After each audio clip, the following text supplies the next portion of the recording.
Hello there and welcome to This Is Your Life. And those of you who saw Opportunity Knocks on Monday will know that it gave me a great opportunity to come through the back of their stage and surprise someone on that show. And this is what happened.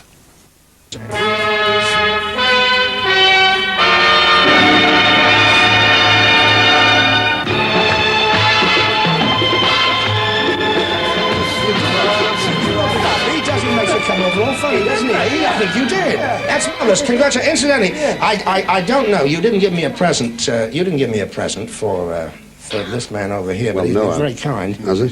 Listen. Open it. See what's in it. Open it here. Just open it here. Open that end.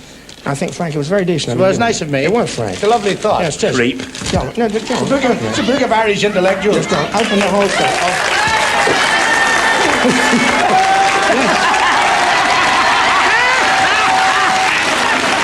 Thank you, Huey. Don't open any more of it, Les, because all the surprises are in there, because tonight, Les Dawson, this is your life.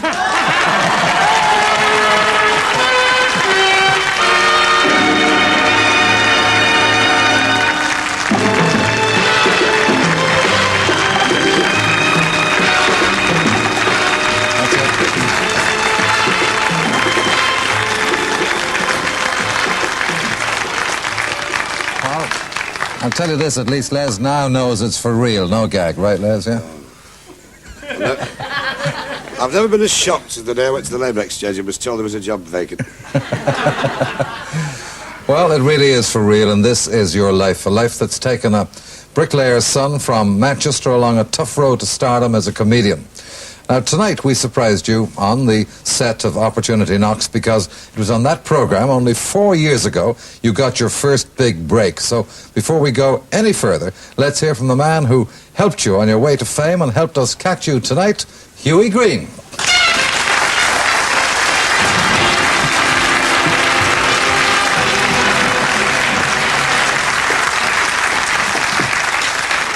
Well, now, everyone, of course, knows, Huey, that it was after meeting you that he started to hit the big time, right? Now, that was in 1967, but it wasn't a case of stardom overnight, was it? No, it wasn't. As a matter of fact, we do auditions, as you know, Eamon, all over the country. And we were auditioning in Manchester. And Royston Mayo, who is our director, he said, I have got a chap I've known for years. I'm not going to sit in on the panel today. He said, I just want you to give him a chance, push him in on the auditions. And he produced our friend over here. And he came up to me and he said, look, he said, I'm going to do this audition. And he said, if I fail, he said, I promised my wife I'm going to go back and be a bricklayer. Okay? So I loved him because he did something which was marvelous. He dressed specially for the audition, 10 o'clock on a wet Manchester morning. He put on his tails. You mean the same old tails he's still using? The same old tails he's still using. And he did his audition, and if you can laugh at 10 o'clock in the morning anywhere, I think you're funny. And we did one thing to him that we never do. I told him, I said, go back and tell your wife you're never going to be a bricklayer again. And you were right. Thank you, Huey Green. Thank you, Eamon. Thank you.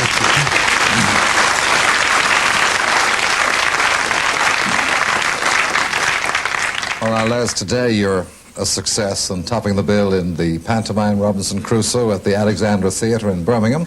And soon your own show, Says Les, is to return to our screens. So let's take now a look at Les Dawson, the comedian. Well, we've just had North Sea gas installed. It's a waste of time. You can't light the stove unless the tide's in.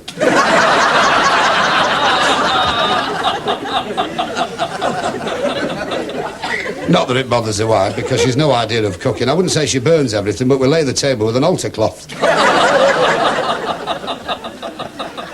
I'll never forget the time she tossed her first pancake. We'll never know what she put in the mixer, but for the last 7 years we've used it as a pelmet.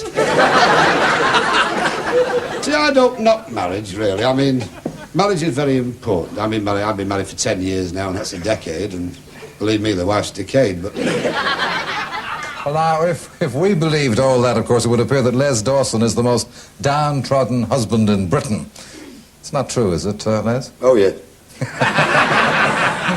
You say that, I feel, in a suggestion of safety, because you think your wife's at home in Berry and Lancashire. No, she's with the horse and cart. Well, she's not, because as soon as the coast was clear this morning, she took a train down and followed you here to London. Come in, Mrs. Les Dawson.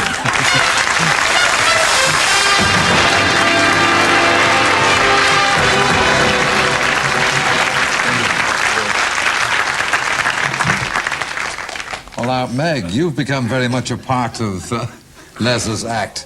Tell me, what's it like being on the receiving end of all those gags? Well, it can be a bit embarrassing.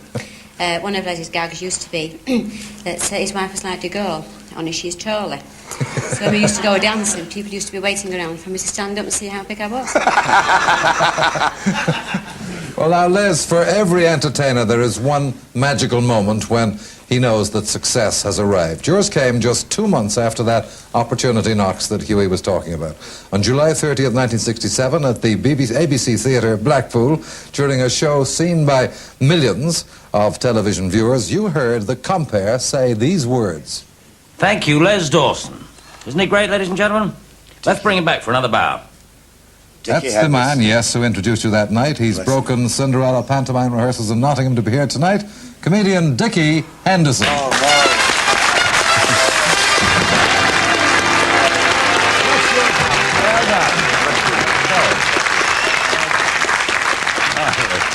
Now, that was obviously a very important night for Les. Dickie, tell us what happened. Well, it was one of those wonderful nights that happens very rarely. The magic moment. I didn't know Les.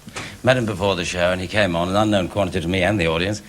And he started a bit slowly, and then he came out with some new material that we hadn't heard before. He even had new mother-in-law jokes. He had one, I'll never forget it. It said, my mother-in-law eats so fast that she has racing colours on a knife and fork. True. And after 6 minutes of this kind of material, he really did paralyze them, and he went off for a bow, and I could sense it. You get a sixth sense in our business, as Huey must know, that they wanted to stop the show for him. And on a television show, it's very difficult, but I said, right, here we go, come back. By this time, he was halfway up to his dressing room. But I was committed. And so we waited, and the applause held all that time while he got back on the stage. And it was a great night, and I was glad to be part of it. Dickie, one question. What do you think is the secret of Les's success? Undoubtedly sex. Thank you, Dickie Henderson. Thank you.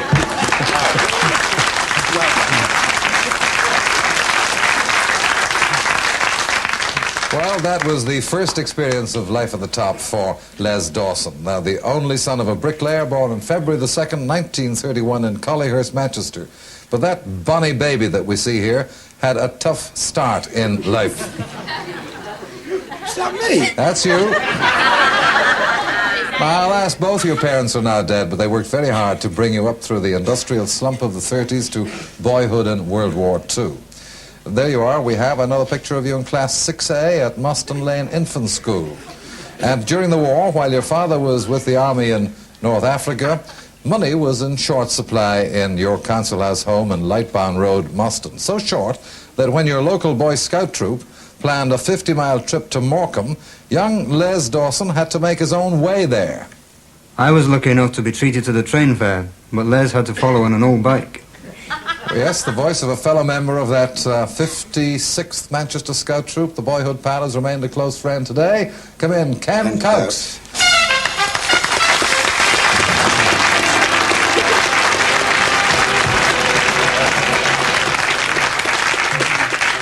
Ken, tell me, were things really as tough for Les in those days as he said? Oh, I think they were even tougher. And Les and I think, had the distinction of being among the hardest up scouts in the troop. And that bike of his, where he got it from and how he made it, I don't know. It even had tyres patched up with pieces of Wellington boots. Dinner tube deserted. You know, I know he jokes nowadays about saying that until he was 16, he thought knives and forks were jewellery. Thank you, Ken Coates.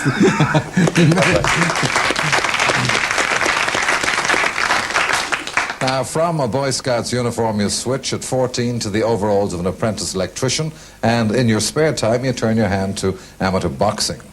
But as a teenager, the hands that we saw on the big gloves there were more adept at banging out tunes on a piano at home. At 18, you joined the Queen's Bay's 2nd Dragoon Guards to do your national service. And shortly after you demobbed from the army, this piano playing that you were at came in useful. You get some bookings as a part-time singer and pianist in northern clubs and pubs. Then in 1955, you moved to London in search of fame. And it's there that baritone singer Les Dawson makes this record.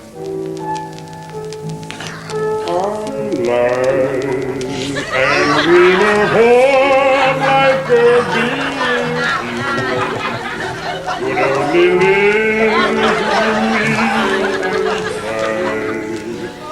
Well, that recording came after hours of singing lessons, standing alongside a grand piano in a basement flat in Bassett Road, North Kensington. That was 15 years ago.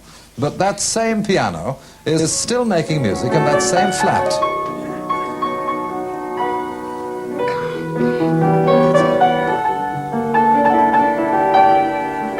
And those hands are the hands of the same person who gave you those singing lessons in that flat. Musical director of the Players Theatre, London now. I need hardly tell you, of course, it is Betty Lawrence. Hello, Les. Welcome to the Bassett basement.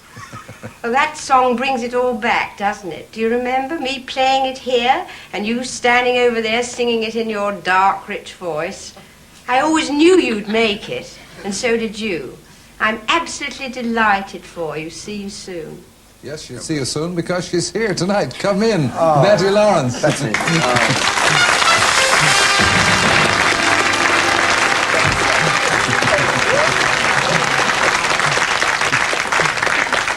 Betty, that record, I Lie and Dream, has a special meaning for you and Les, doesn't it? Well, the song was written specially for Les, and he rather liked it, so we made that private recording which you just heard, and hoped it might trigger off a singing career for him, but things didn't work out that way. And he went back to Manchester soon after, rather disillusioned. But he still wrote to me, and he always signed his letters, I Lie and Dream. So you see, he was still dreaming of success, and I'm so thrilled, Les, that your dreams have come true. Thank you, Betty Lawrence. Thank you.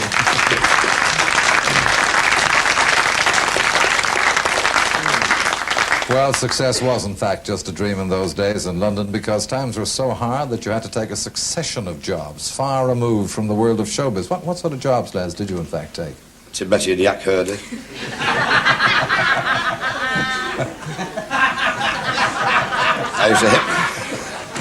I used to bed mice for a living. No, I did all sorts of things. I was kitchen porter in big restaurants in London and babysitting anything to make a crust because, things were so bad. My ribs were sticking out so much I became a hat stand. Well, gagging apart, he did take all these jobs. And in the summer of 1956, a very disillusioned Les Dawson returns home to Manchester and back to the job that he'd quit to go to London, selling and servicing vacuum cleaners and washing machines.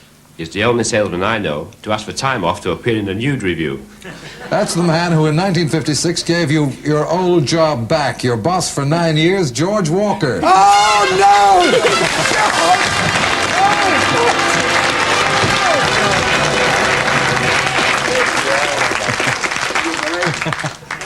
Where have you sprung from? Out of a washing machine. Tell us about the occasion when he asked for time off, George. Well, it was just after he came back from London, and I knew he hasn't got this show business bug out of his body, although he said he had. And he asked me if he could go on the Hume Hippodrome to appear in the Pauline Penny show, which was a nude review, and as a lead singer. And you let him? I agreed, providing that he got his work done for me, and there was no question about that. Yeah, I look nice stripped. Being the brilliant salesman he was, of course, he achieved it. But this wasn't the last you heard of this permission. Oh, no. The morning after the first night, of course, I was called into the office by my boss, and he said, I went along to see the show in Manchester last night, and I'm sure there's one of your representatives on that stage. I said, that can't be so. He said, well, you better go along tonight and find out for yourself. Did you? So I had to go along, and sure enough, there was Leslie, surrounded by naked girls singing Autumn Leaves. Thank you, George Walker. Thank you.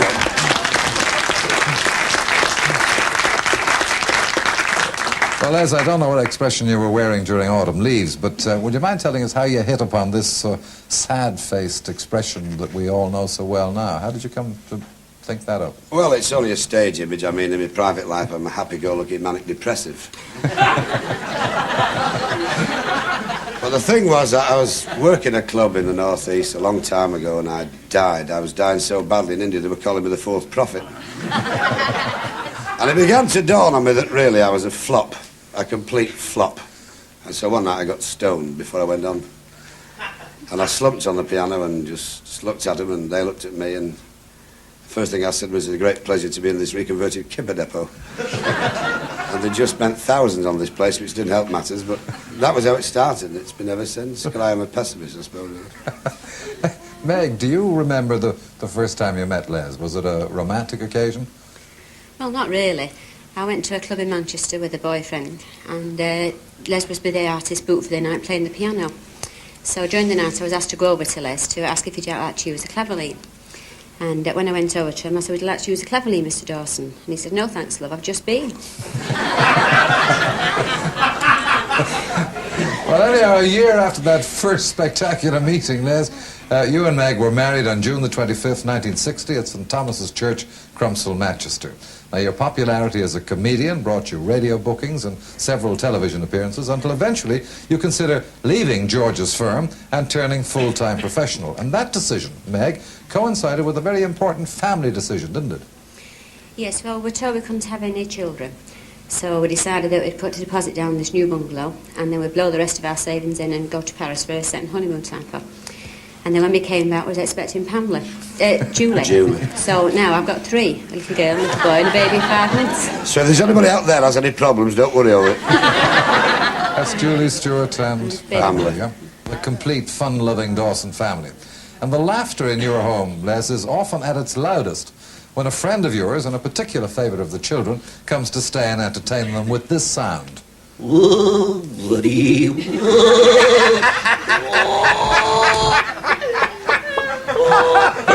Get down, get down. It's baby Pamela's godfather. He recently scored a hit on the Royal Variety Performance comedian Norman Collier.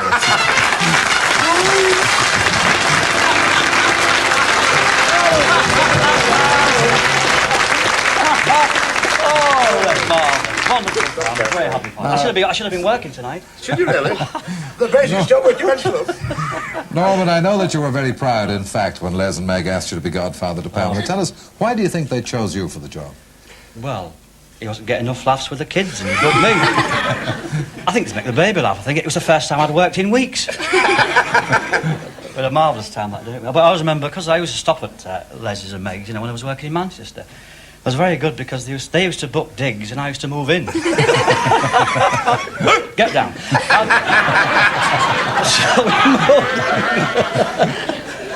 So Les is away somewhere, and Meg wants to do some shopping. So she said, well, I'm just going out for half an hour. Would you look after the kids for me? She said, well, the marvellous kids, Stuart and Jewel, you know. Jewel loves dressing up, and Stuart likes doing little funny bits, like taking off Elvis Presley. So I'm watching the television, and in walks Stuart in the lounge. He's got nothing on. He's starkers. Of course, Julia follows him. She's nothing on. And she thought, oh, no, get your clothes on. So I chase him upstairs, down the stairs, out through the door, and into the street. There's me chasing the kids up the street. When you and Les were there, in fact, I think you try out gags on each other, don't you? That time, Emma was having a chat about looking for material, like when we did the visual bits, oh, yeah. in the swimming pool, on the water swimming. Remember that time? I did this bit, remember? Yeah. And he said, how about the human balloon? Do you remember the human balloon? The human balloon, yeah. Will you do it for me? Do the human balloon, yeah. Do the human balloon. Got to do the human balloon. Ladies and gentlemen, the human balloon.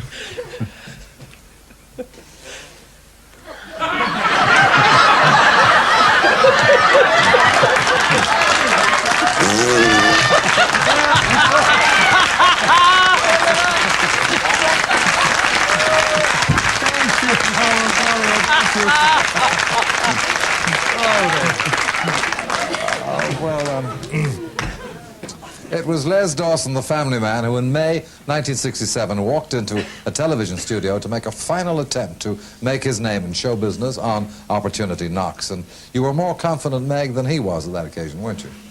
Yes, well, we had coaxed him to go onto the show. And then I always knew he'd make it because I had a £5 bet with him that one day he would make the Palladium.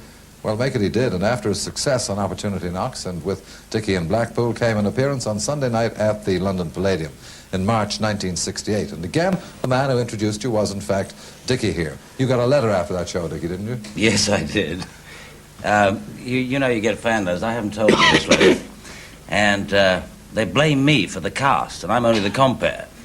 And this lady wrote to me and she said, Dear Dickie Henderson, I didn't enjoy your show, and I don't think you should have had that noisy drummer on. Les Dawson was the only decent thing in the show, but I could have listened to the singer with the band a bit longer. The drummer was Buddy Rich, and the singer with the band was Tony Bennett. Well, so you're the best. Now, Les Dawson had really made it and was now appearing alongside some of the biggest names in the world of show business. And in the case of one of those big names, he was right alongside, next to her, in bed, in fact, twice nightly on stage at Blackpool. You know who I mean, Les, don't you? Yes, Dora. Yes, and you're soon going to appear alongside her again because she's here tonight, Dora Bryan.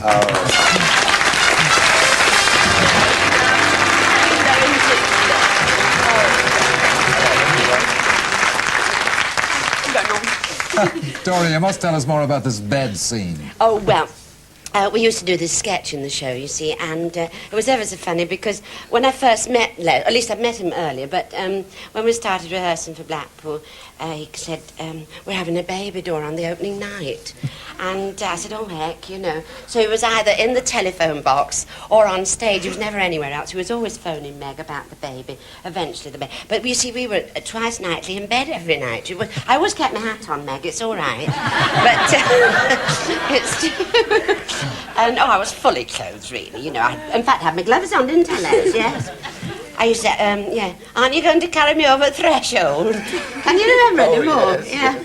And what was it? Oh, it's happened. And the bed used to collapse, you see, that... No, what was it? Well, you had the baby. Meg had a baby. Yeah. No, Meg had her baby. And, it was... incidentally, did you get... only you sent me those lovely flowers when I was at the Palladium not long ago.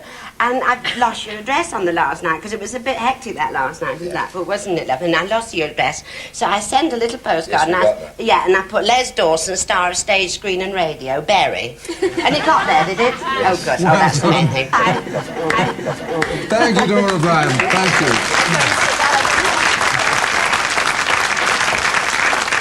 Well, shows like that you've been on with Dora Bryan have made the name Les Dawson a household name. Now, when you were given your own television show in 1969, it was the climax of a long, long, hard struggle to success.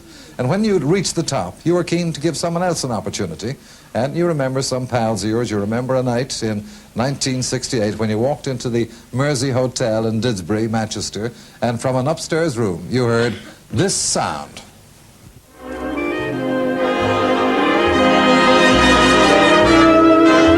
That's the night you spotted an opportunity knock for the Sid Lawrence Orchestra.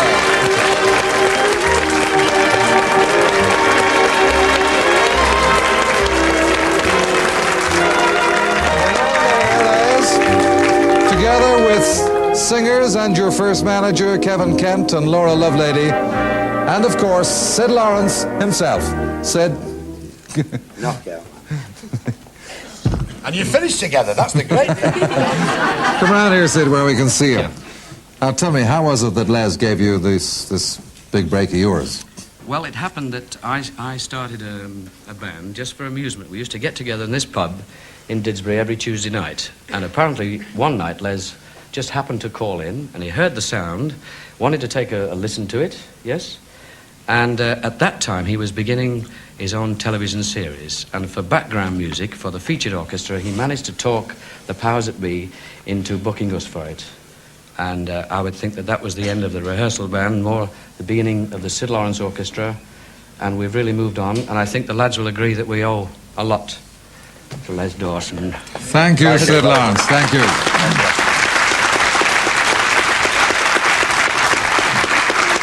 I better tell you, Les, that for the boys to come here and play for you, which they're going to, they've made a 300-mile detour between engagements in Weymouth and Exeter, and in a few minutes they'll be rushing off to catch a plane that we've specially chartered to Devon, where they're all due on stage later. But before your old pals of the Sid Lawrence Orchestra close your show tonight, we've one final surprise for you, or rather two, because when Meg followed you down here to London, she brought two of your greatest admirers. They've been hiding back here, and we've had fun with them all afternoon and evening. Your 6-year-old daughter, Julie, and 4-year-old son, Stuart. Oh, come on, come on.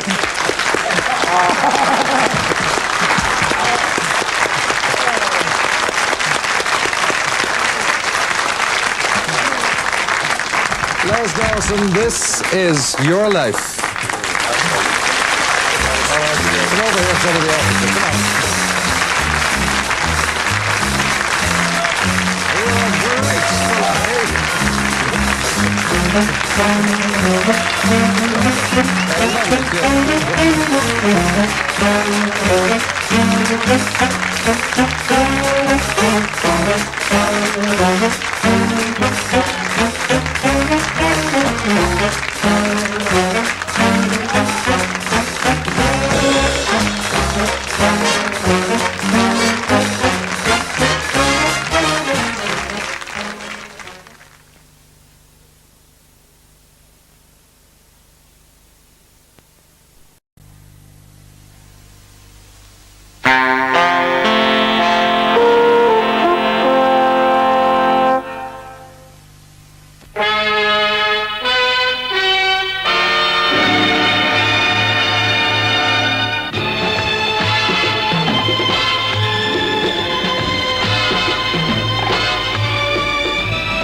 And welcome to the new series of This Is Your Life.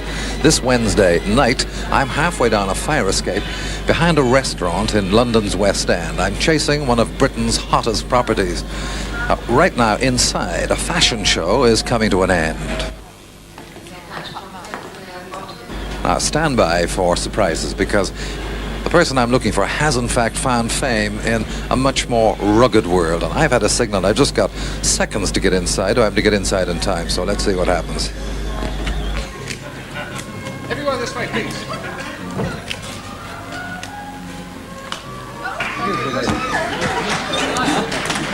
Hello. How are you? George, I'm sorry to interrupt such a great show, but we have another show for you as well. Because tonight, George Best, this is your life. At last, I want to...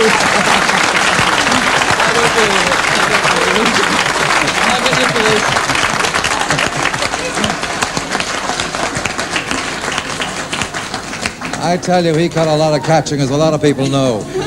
And I apologize to the ladies and you for taking away from this show, but we have another one. We have a car outside, and we have a studio full of surprises, George.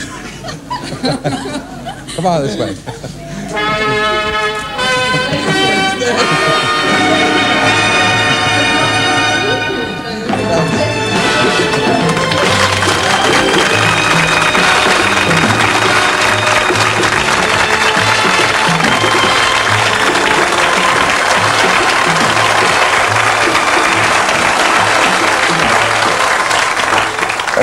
Well, Georgie, you better tell me, what do you think was happening at your fashion show there when we arrived behind you? Well, to tell the truth, I hadn't a clue. We've, over the years, the lads have always said to me, well, sooner or later, Eamon Anders will get hold of you. And I said, no chance. I'm assured to find out before he gets me there. And I hadn't a clue. Not a clue. And all the trouble we had with all those replays you had recently, we didn't know what day you'd be here or in Bristol or in Manchester. But anyhow, it worked out for us. And this is your life. And Georgie, no one symbolises the success of soccer in the 70s more than George Best, the shipyard worker's son from Belfast, who, with Manchester United and Northern Ireland, found world fame as soccer's... The man that I'm talking about is the man who took on George Best as a 15-year-old unknown, one of the world's greatest football managers, now a director of Manchester United, Sir Matt Busby.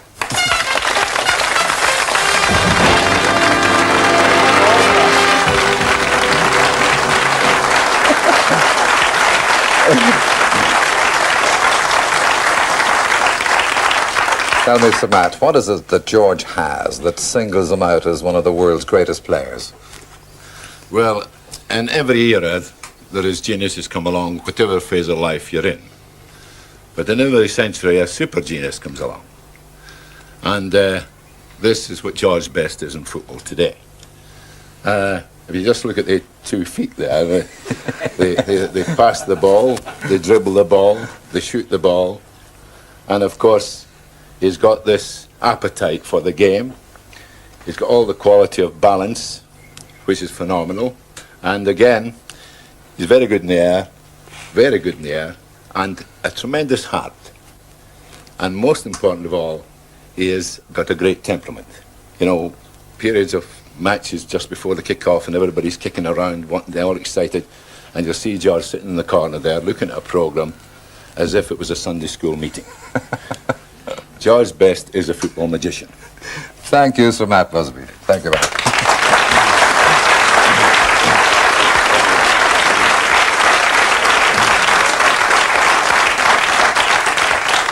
And those skills are now being guided by someone else, a very famous name in football, who's with us in our studio tonight, George, your new boss, United's manager, Frank O'Farrell.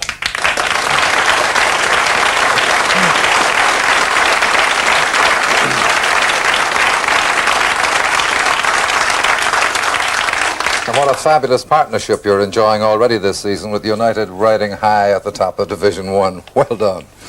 Now, George Best has followed football success with fame as a businessman, model and sex symbol to become one of the most talked about young men of Britain. Very good looking.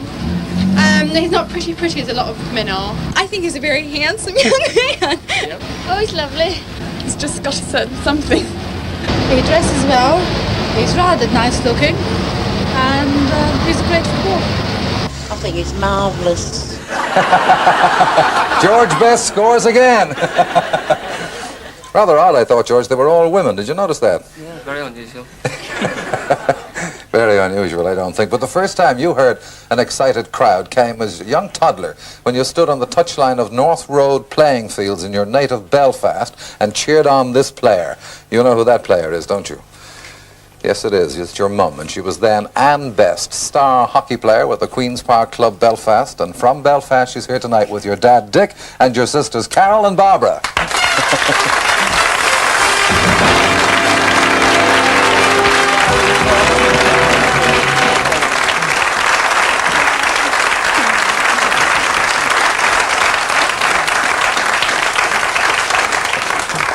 Well, I know, Mrs. Best, that while George here was cheering you on, his dad was playing amateur football. Why didn't George support his dad? Well, George was always a smart lad. He knew his mum was a better hockey player and his dad was a footballer. Dick, tell me, how did you get him to switch his allegiance to football? Oh, it was very easy. I mean, he was a natural footballer, and as soon as he learned to walk, he learned to kick football. You're right, even before he learned to walk. Here he is, George Best, age 14 months, outside his first home in Donard Street, Belfast. But Dick, George's love for football caused him a problem later when he passed his 11 plus and went to grammar school, didn't it? Yes, he wasn't very happy there because they played rugby. It wasn't his game. So, Mrs. Best, what did he do? Oh, well, firstly, he started playing truant from school. But you cut him out, didn't you? Oh, yes. And then he switched to what? Well, coming home complaining. He was ill pretty often, but it was sore throats he came in complaining about. I see. And how did the throat look? Oh, desperate. Red, like a Manchester United jersey. But never any temperature. Never any temperature. No. Well, now, how did you solve this mystery? Well... Not very long ago, I believe. No, not very long ago. You told Mum the truth. George, what was the truth? How did you get this throat red like a Manchester United jersey? Well, what I used to do, my mum used to give me the bus fare to come home after school. So I used to leave at lunchtime, and instead of catching the bus, because it took longer to get home, so I thought, well, if I take a long time to walk home, it looks as if I've been to school all day. So with the bus fare, I used to buy sort of like wine gums, but always buy red ones. So I sucked them all the way home, so when I got home, my throat was always red. So you kept him out of school? I did, yes. Took him to the doctor, who advised me to take him to hospital, where he advised me to have his tonsils out. And as a result of having them out? Well, the sore throat then disappeared. I bet it did. But he lost more than his tonsils in that hospital. He lost his heart, Carol, didn't he, as well? Yes, he was only 11, but he fell in love with his nurse. And he wouldn't go to sleep at night until she had kissed him. Is that true, Georgie? Yeah, that's true. That's true. And at this particular moment of time, when every second newspaper in the country is forever trying to identify the latest girlfriend of lady killer George Best, we've got a photograph of his very first one. That same nurse taken 14 years ago when she was a student on Ward 4 of the Ulster Hospital in Ormer Road, Belfast. Then you knew her as Nurse Ruth Anderson. Today she's Mrs. Ruth Daniel, and we found her at Shanklin Hospital in the Isle of Wight, where she is nursing officer. You've not seen her since you were 11, but she's here again to meet you tonight. Ruth Daniel!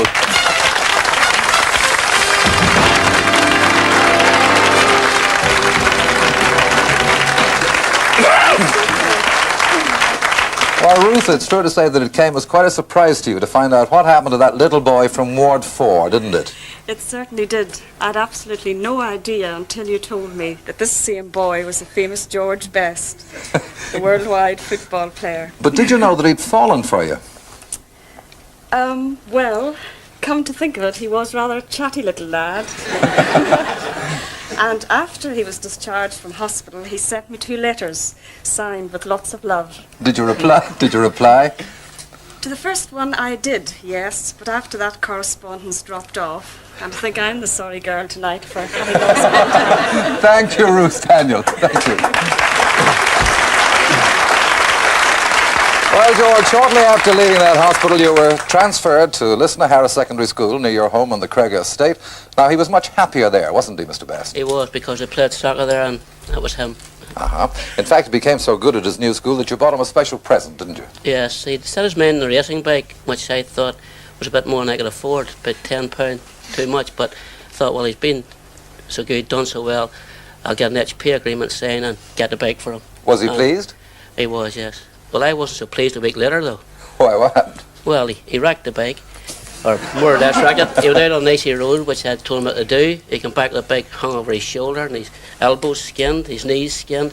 I didn't know which was most important, him or the bike. Well, I know, George, that Dad's anger soon subsided when he found out that you'd crashed that bike on an errand for a special friend. George would have ridden his bike to hell and back if you'd asked him to. That's the voice of your first team manager at Craig's Boys Club, Hugh Bud McFarlane. Come in, Bud.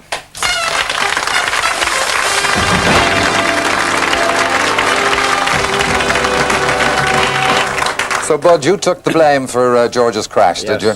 Yes. You see, George and my club was not just a star player, he was also my right-hand man.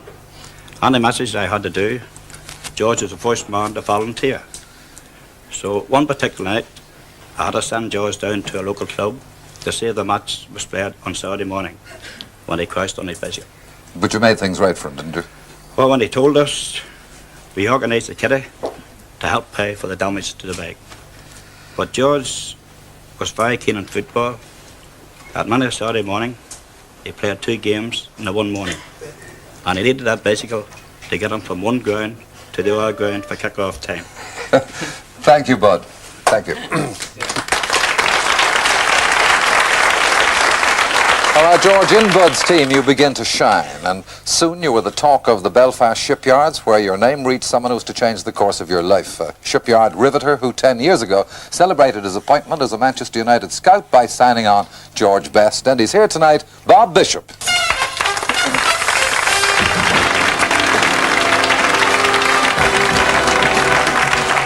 Bob, tell me, what was your reaction when you first saw George? Well, it was terrible, to tell you the truth. He was 5'3" and 7 stone 7 when he was well soaked. In fact, he was no Goliath. So I thought, today I'll get the sack of a send this fellow over. But anyway, when I seen him on the field, he had great ability. He was bursting with ability, so I had no hesitation in sending him over. And I think you'll agree, up to the present, he hasn't done too bad. You can say that again. Thank you, Bob. Thank you. And so on a July evening in 1961, 15-year-old George Best boarded the Ulster Prince to sail to a new life in England. But there was one last thing that Mrs. Best had to do before he left. Oh, yes. And you were feeling a little... I was feeling a little bit down because he was going away. But I had to run post-haste to buy him his first pair of long pants to go away in. How did you feel he was going to do as a footballer? Well, I was hoping he would make the grade in football. And I knew, well, if he didn't, at least I had pleased him by buying him his first pair of long pants. Well, George Best nearly didn't make it in football. Before those long pants had time to lose their creases, he took another boat ride back from Manchester. Who else was with you, George, at that time? Eric McMurdy. Yes, someone else who will never forget that brief trip to Manchester. It was my idea to pack up and take the first boat home. Yes, that's the voice of the boy who just mentioned who sailed with you. Another Bob Bishop signing, Middlesbrough and Northern Ireland international, Eric McMurdy.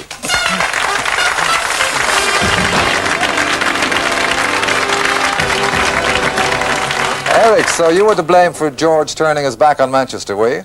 I suppose you could say that, really, you know. I was homesick, I think, before I even got on the boat to go to Manchester. And having got there, how did it feel? Well, when we got there, you know, we went to Old Trafford, and we seen a few players, you know, a few of the big names, Dennis Law, Bobby Charlton, you know. George and I looked at one another, and I think we felt about that high, you know. We weren't much bigger, to be truthful. And So who made the decision then to head back home? well, between the two of us, you know, it was a joint decision, really, but George says I should do the talking as I was the cheekiest one of the two, like, you know. Thank you, Eric. Thank you. Tell me, Sir Matt Busby, how did you react when you heard that George had packed up and gone home?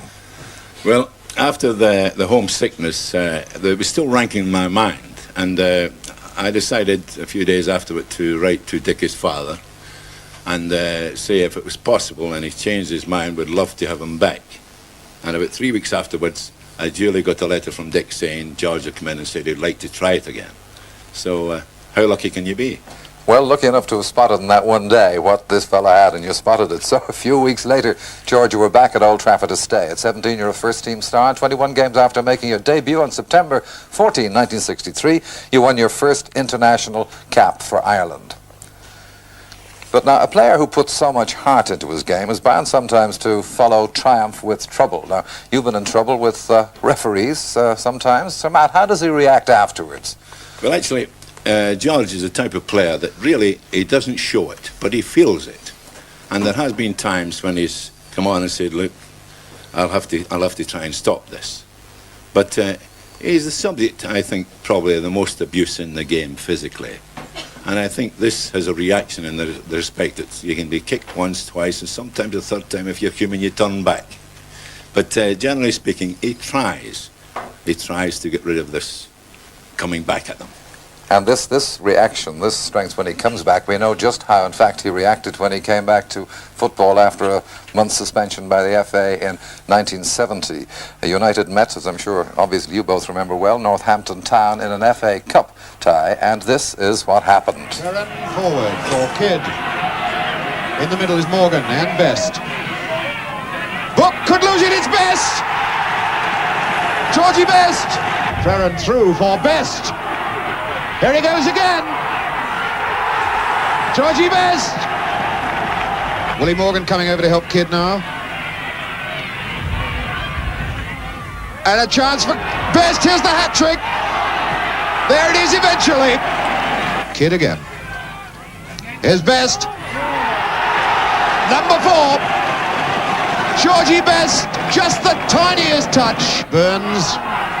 Right in action right away. Best going through the middle. He's on for 5. There it is. It's Crerand. Best. Here's the record. There it is. Georgie Best. Well, I was certainly 6 of the best, but it was another cup win in 1966 over Benfica, which won you the tag El Beetle from Continental Sports Writers. And that's when George went all continental at the tea table. Yes, that's the voice of the Lancashire landlady you call your second mum, Mrs. Mary Fullaway.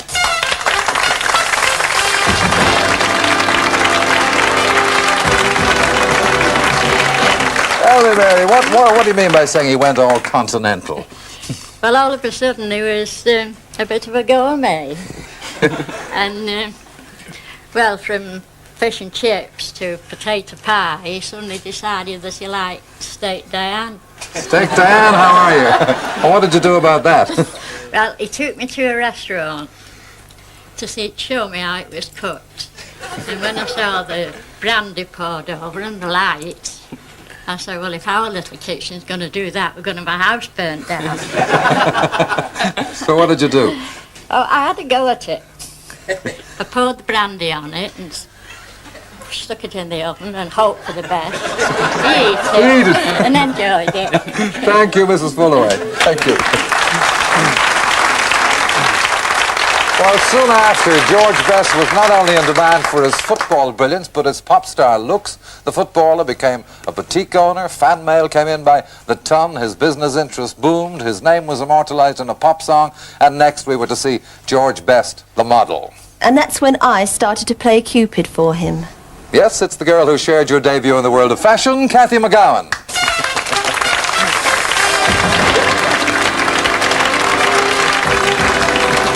Kathy, tell her. He wonders what I'm going to tell about him. Well, come on, more about the Cupid role, Kathy. Well, when I went to model with George in Manchester, we used to do it in turns, actually. Sometimes George would come down here, then I'd go to Manchester. He used to worry me because he was going through girlfriends fast and furious. So one day I said to him, George, show me the kind of girl that you really like. And he showed me a photograph and he said to me, this is the girl that I think smashing. And I thought that he knew that that was my best friend. So I said to him, I thought, well, I'll act crafty just like he is. So I thought, well, I won't let on that that's my friend. So I said, listen, George, play your cards right today and I'll get you an introduction. So you arranged a date for him, did you? Yeah, she's here tonight somewhere in the audience. Yes, she is. Top fashion model, Pat Booth is here, the one who picked out that day. There she is. But as a result of this, did you wanted him to behave at the session? Oh, yes, I did, Eamon, but I warned Pat when she was going to meet George not to wear a hat. Because, George, do you remember my... What happened then? Well, I had this fantastic hat made and I thought I looked just incredible in it. But I wanted to wear it in every single photograph that we had taken together. And it was getting on George's nerves because no one could see him.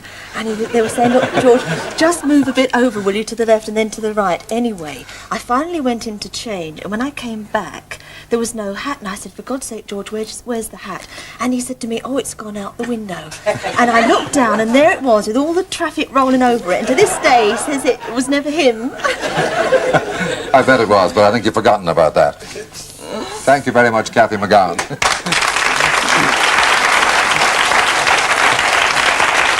I'll tell you this, George, it was a good thing that Kathy wasn't at the airport to meet the United team coming back from that game with Benfica that we mentioned earlier, because she might have met this fella. Actually, George, it was like that, wasn't it? But with flowers around the brim. That's right, yeah. Your own hat.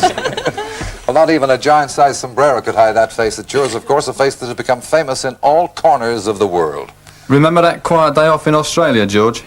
That's the player who shared rooms with you on United tours throughout the world, your United teammate, England international, David Sadler.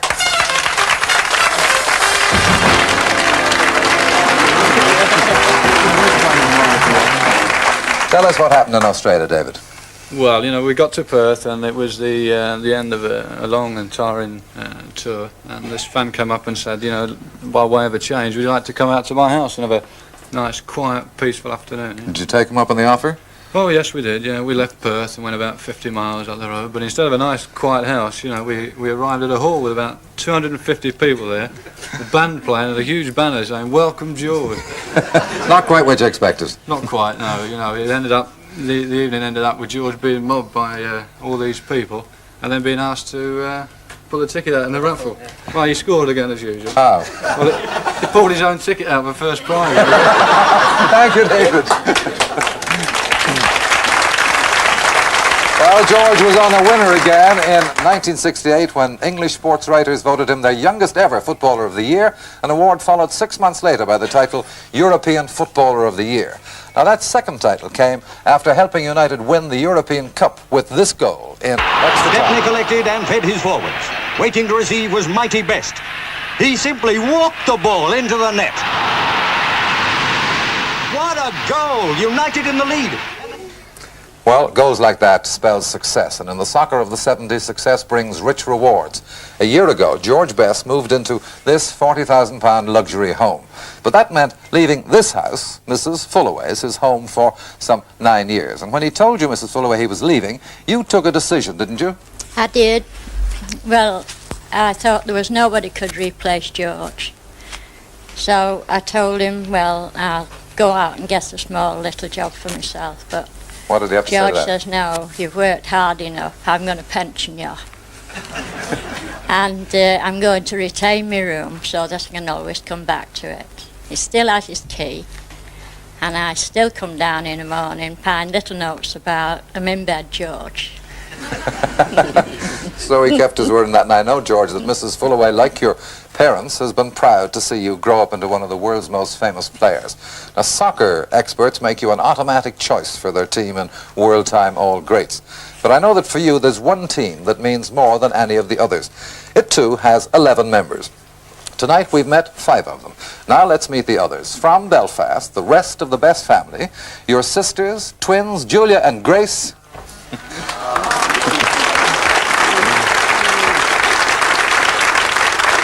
Your grandparents, Gran Withers and Gran and Grandad Best.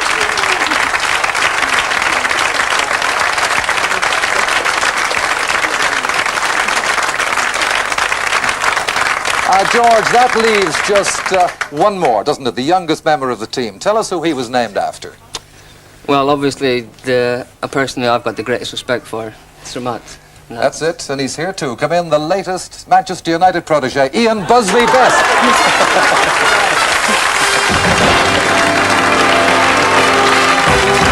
George Best, all this is your life and yours too.